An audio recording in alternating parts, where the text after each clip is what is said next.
Hello and welcome to Brokenomics. And in this episode, I want to return to the investment mini-series. And I'm absolutely delighted today to be joined by Peter Lawery. Thanks, Dan. Thanks for inviting me along.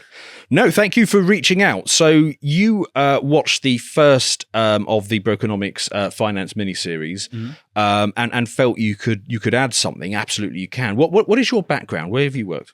Blimey, my background goes back many years. I had an army career to start with until the age of 21.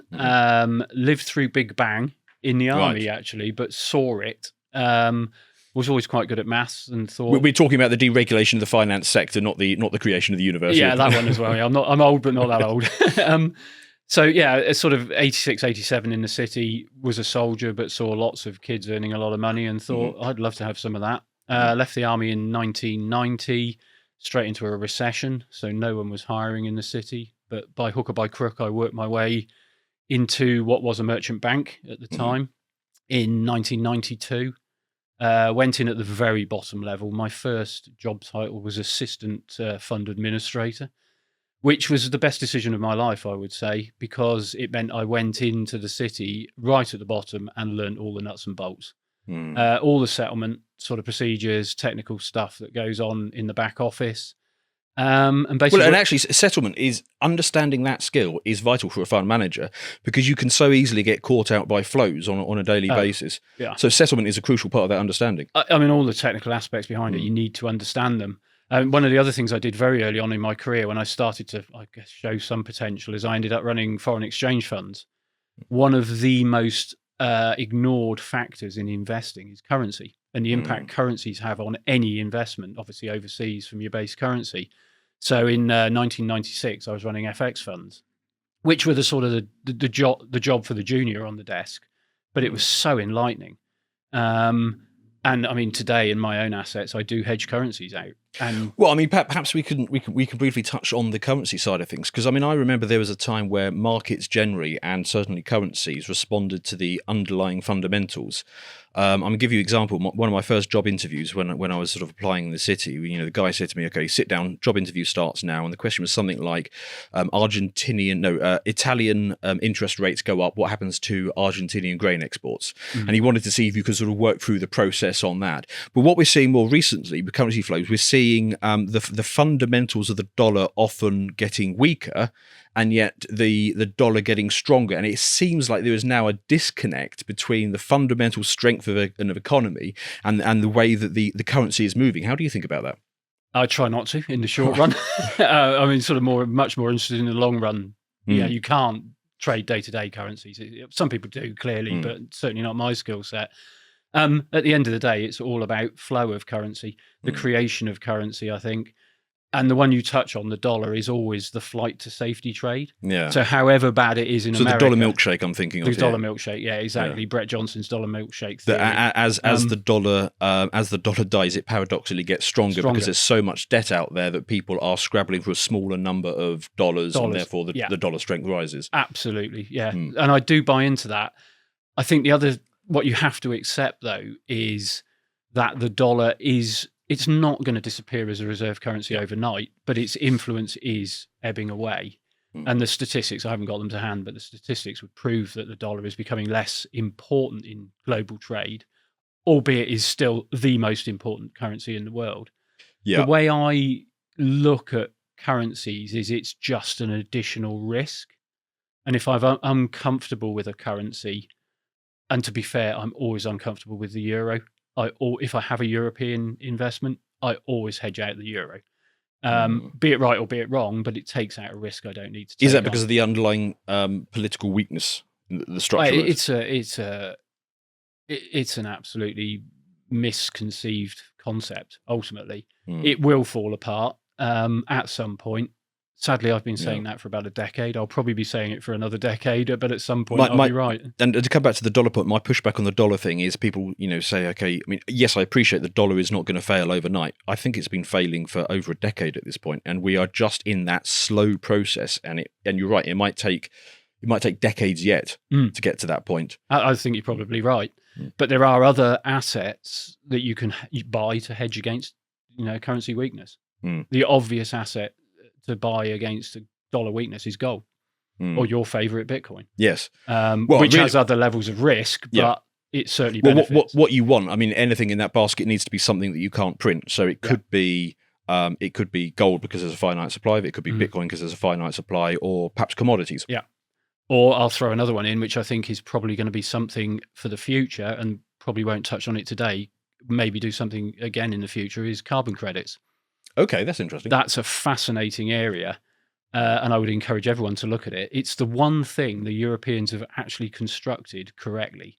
The European carbon credit scheme is fascinating. Personally, I think the whole climate change thing is suspect. But one of the points I made in the document I sent to you is one of the best investment skills you can have is to be a total hypocrite. Just because I don't believe in something doesn't mean to say I'm not going to try and make money out of it. So, I mean, what's the gist of these carbon credits? I mean, it's essentially that you get these permits to emit a certain amount of carbon, and then they're just gradually shrinking them down over time. So if you are an industrial user, for instance, a BASF or something like that, a massive emitter of carbon, you have to offset your carbon by paying a tax, which is this: you buy these credits, and then you hand them in at the end of the year, and they're cancelled. And the supply of these things is gradually reducing. I think it's about 3% per annum. But the European Union are actively encouraging investors to get involved, because that additionally reduces the supply of these things, and therefore forces this tax up in value. Yeah. So I know a lot of people in the investor space have been talking about them. I just don't like going anywhere near something like that when I don't believe in the underlying premise of it. I mean, I appreciate your point. You could still make money from it anyway.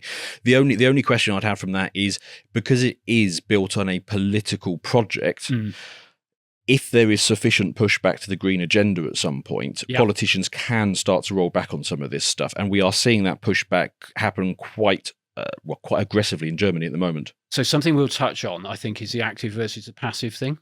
When you're buying carbon credits, you definitely have to be active. You can't just hold them. Not a buy and hold. It's a monitor. We've just seen the biggest test of the carbon credit market, on your point, in the last winter. If there was ever going to be a time when the European Union were going to say, hang on, we've got this wrong, it was going to be during an energy crisis in Germany. And they didn't. In fact, they doubled down. So you've got to be cognizant of the political risk that one day you may walk in and this thing's been cancelled and your investment's gone to nothing. If it was going to happen, it was going to have happened last winter. I think the Germans spent $500 billion getting through one winter. And with that, you could have bought an entire suite of nuclear power stations and had basically free marginal cost energy for the next 2 generations. Yeah, but Dan, don't laugh at them. We're building a railway line across this country that no one needs, and you could get a dozen nuclear power stations out of the same expenditure. So you're building a railway line that benefits a decreasing handful of businessmen. A small number of MPs who want to get down to Westminster slightly quicker. I live in the northeast of England. The East Coast Main Line is the best railway line in the country. It's fantastic. You don't need HS2. We do need a dozen new nuclear power stations. Absolutely right. We got sidetracked slightly there, but so you did foreign exchange, and then you went into fund management. Yeah, so I did all the exams. So I qualified what would now be known as the CFA in the UK version. Well done for sticking that whole thing out. I never made it through. Well, no, the UK version used to be called the IIMR, the Institute of Investment Management and Research, which got consumed into the CFA eventually. So I did those exams whilst as an administrator, but then I was sort of a fully, in theory, qualified fund manager. I then met up. I worked in this merchant bank that had an asset management company. They employed a new person who had a new idea with a new fund, or a range of funds actually. And I joined him in 1997, and we created a fund-to-fund product, or he'd created it. I joined him just afterwards. Now, for a long time, fund-to-funds were a bit of a mainstay. How established were they at this point? This was pretty... we were really at the forefront of it. So when did you say this was? This was 1997. Okay. Now, they had been around before. Okay. I think the addition we added to it was pre-us and a few others at that time. Fund of Funds had been a collection of funds put together of jolly good people who did a jolly good job. Yeah. We actually, the sort of the development we put onto it was put a macroeconomic overlay over it. Okay. And so this was something I hinted at in the previous investment episode. So just to explain for the audience, a fund manager looks after a portfolio of money, normally focused on a specific thing. So it could be UK mid caps, it could be Japanese large caps, it could be Italian small companies, or anything like that. And a fund of funds manager is basically he's doing the same thing as a fund manager, but he's doing it at the fund level. So he's incorporating these various funds together. Yeah. And then what it allows you to do is add a global macro perspective on the top. Okay, so what proportion do we want these various different things in? What proportion of bonds and equities and size of equities and all those things? And that's the what you brought to it, was it? I wouldn't say we were the first to do it. We were certainly at the forefront of doing it at the time. There were a few teams sort of developing this fund-to-fund product at the time, so late 90s. Ultimately, our team, we moved in 2001 to an investment house called Jupiter. I'm sure I can mention them. A lot of your listeners will know of Jupiter Asset Management. They were very acquisitive at the time, and they brought in a lot of expertise from various places to build out their asset management business. It was the founder had just left in a blaze of glory. Anyone who wants to know about that can look at the internet. I mean, it was a great scandal at the time. We went in there, recruited by the CEO at the time, to build from scratch a range of fund of funds, which we did. We went from zero to about 10 billion of assets at a time when 10 billion was quite a big number. It was most of it was pre QE, so a billion was a lot of money. So just where we're on that, another thing I'll touch on that I brought up in the previous investment episode is there has been a big push towards passive, which is funds which don't make any attempt to make a selection criteria. They simply follow the index. So they, for example, they just follow the FTSE 100 and as it is. And I have heard lots of criticism over my career of fund of funds on the basis that you're paying two levels of charges. Yeah. So what's your answer to that? Because I mean, I know what my answer is, but my answer is absolutely you're paying two levels of charges, but the good ones justify that. If you are active enough and make the right decisions and position your portfolio well enough. I mean, we only ever used to advertise our returns after fees. So it was what the client actually got. As you get bigger, you generate economies of scale in that game. So you can really drive the fees down. So those products were more expensive at the time. We made no bones about it. If you didn't want them, don't buy them. Because my concern with and it has been a real cult of the passive investing over the last sort of 20, 30 years, is that it works very well when there is a small amount of passive money. Yeah, absolutely. Because you are benefiting from everybody else making active investment decisions, discovering what the marginal price is. Yeah. And then the passive funds can sort of peg along with that. Yeah. But we're now in a situation where, I mean, I don't know what the numbers, but I would be amazed if passive wasn't the majority of the funding at this point. I think it's more important to look at the flow. Right. The flow into passive is the vast majority of flow into markets. And it's all dumb money. Yeah, absolutely. Oh, well, passive has a place. Don't get me wrong. I mean, they're great trading instruments if you are a trader. Yes. But you see these massive flows in the US pension fund 401k system that they just tick the S&P 500 tracker, and every month you get billions and billions of dollars going into Vanguard and the old BGI, which means that the companies that are already big have a sort of guaranteed flow going into them. Yeah. And it does actually constrain innovation at the end of the day. It's not good for capitalism because the smaller companies that need the capital that might have a new product, because they're not in the index, don't tend to get it. They tend to become beholden on your old job, the venture capitalist and whatever, the private equity guy. So there is a place for passive. It has been a fantastic place to be. I really question whether it's the place to be going forwards because the trends we've seen over the last 40 years are, I hate to say the future is going to be different, but I suspect the future is going to be very different to the time we grew up in. So let's touch on that. There was a graph that you brought with us. Let's throw that up on screen at the moment. What is this graph telling us? So if this is the graph of number 11, the graph of basically it's the yield on the US 10-year bond. It's just a representation of what interest rates have done for the last 40 years, effectively.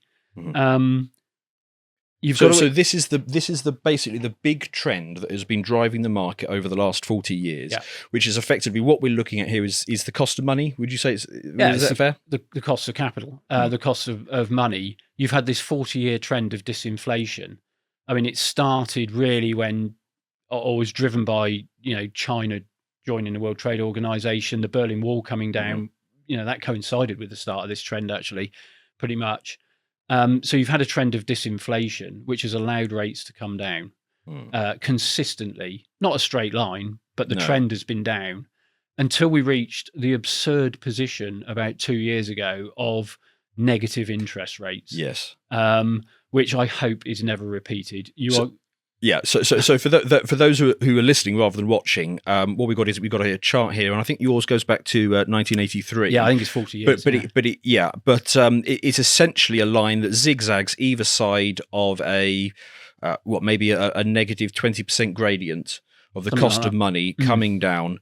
And it's just this consistent flow until the straight line is the zero bound. It's the zero bound. Yeah, so we effectively hit the zero bound virtually everywhere, and some places it went negative. But I think the essential point to make here is there is a whole generation of market participants, fund managers, who their entire career have been used to the paradigm of next year money will be cheaper. Yeah.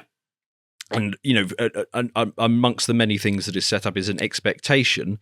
Can I throw another group of people in there that's quite important as well? People who manage businesses are used to a falling average weight of cost of capital. Because you can go out and borrow a large amount of money, and then the following year you can refinance it at a lower cost. Yes. So the impetus is to always take on more debt. Yeah, until it isn't. Yes. And that's the point we've reached. To watch the full video, please become a premium member at lotuseaters.com.